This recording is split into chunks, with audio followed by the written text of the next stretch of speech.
ഒരു വലിയ കോണ്ടെക്സ്റ്റ് നമ്മുടെ മുന്നിലുണ്ട്. കേന്ദ്ര സർക്കാർ സംസ്ഥാന സർക്കാരുകൾക്ക് നൽകുന്ന സംസ്ഥാന വിഹിതത്തിൽ 90,000 കോടിയുടെ നഷ്ടം വരുത്തുന്ന അല്ലെങ്കിൽ കുറവ് വന്നിരിക്കുന്ന ഒരു പശ്ചാത്തലത്തിലാണ് നമ്മൾ ഇവിടെ നിന്നുകൊണ്ട് ആശാവർക്കർമാരുടെ കാര്യത്തിൽ ഉണരുകയും കേരള സർക്കാരിന്റെ ബഡ്ജറ്റിൽ നിന്ന് കൊടുത്തുകൂടെ എന്ന ലളിതമായ നിഷ്കളങ്കമായ ചോദ്യം ചോദിക്കുന്നത്. ആ ചോദ്യം അത്ര നിഷ്കളങ്കമല്ല എന്നാണ് എന്റെ ടേക്ക്. ഇത്തരമായ ഒരു കാഴ്ച കൂടി നമ്മൾ കാണുന്നുണ്ട്.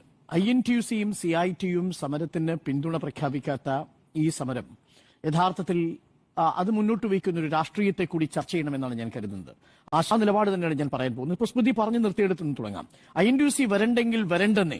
ശരി, INTUC-ക്ക് പകരം ആരാണ് SUC-യുടെ ഈ സമരത്തെ പിന്തുണ ചെയ്യുന്നത് എന്ന് നോക്കൂ. BMS ആണ്.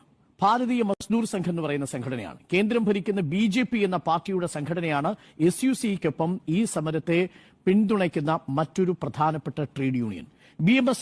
കാരണം ഈ വിഷയത്തിന്റെ സമരത്തിലെ മുദ്രാവാക്യങ്ങൾ ഏകപക്ഷീയമായി പോകുന്നു എന്നുള്ളതാണ് എന്റെ ടേക്ക്. ഇത് ആഗ്രഹിച്ചു വരുന്ന ആളുകളെ സംബന്ധിച്ചിടത്തോളം നിരാശപ്പെടുത്തുന്ന ചോദ്യം എന്ന് പറയുന്നത്, ഇതിൽ രേഖാ ശർമ്മ തന്നെ രാജ്യസഭയിൽ ചോദിച്ച ചോദ്യമുണ്ടല്ലോ. ആ ചോദ്യം ഞാനൊന്ന് പറയാം.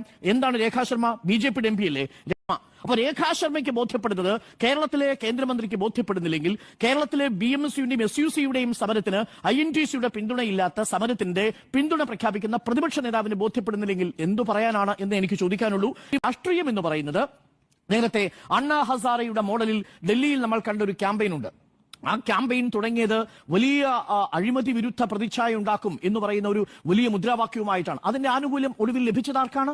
ആ ആനുകൂല്യം കൊണ്ടുപോയത് BJP ആണ് എന്ന് നമുക്കറിയാവുന്നതാണ്. അതുകൊണ്ടാണ് അണ്ണാ ഹസാരെ മോഡൽ ക്യാമ്പയിനിലേക്ക് ഈ ആശാസമരം വഴിമാറുന്നുണ്ടോ എന്നൊരു സംശയം പ്രകടിപ്പിക്കുന്നതല്ലേ. കാരണം അതിനു പിന്നിൽ SUC-യും ഏതു സർക്കാരാണോ തീരുമാനമെടുക്കേണ്ടത് ആ സർക്കാരിനെ പിന്തുണയ്ക്കുന്ന മുഖ്യ പാർട്ടിയുടെ ട്രേഡ് യൂണിയനായ BMS ആ SUC-ക്ക് പിന്തുണയും പ്രഖ്യാപിച്ച് ആ സമരത്തിന് വരികയും INTUC ഇത് തൊഴിലാളികളെ ഒറ്റിക്കൊടുക്കുന്ന സമരമാണെന്ന് പറഞ്ഞ കോൺഗ്രസിന്റെ ട്രേഡ് യൂണിയൻ പ്രസ്ഥാനമായ INTUC തൊഴിലാളികളെ ഒറ്റിക്കൊടുക്കുന്ന ഒരു സമരമാണ് എന്ന് പറയുകയും ചെയ്ത പശ്ചാത്തലത്തിലാണ് ഞാനിത് സംശയിക്കുന്നത്.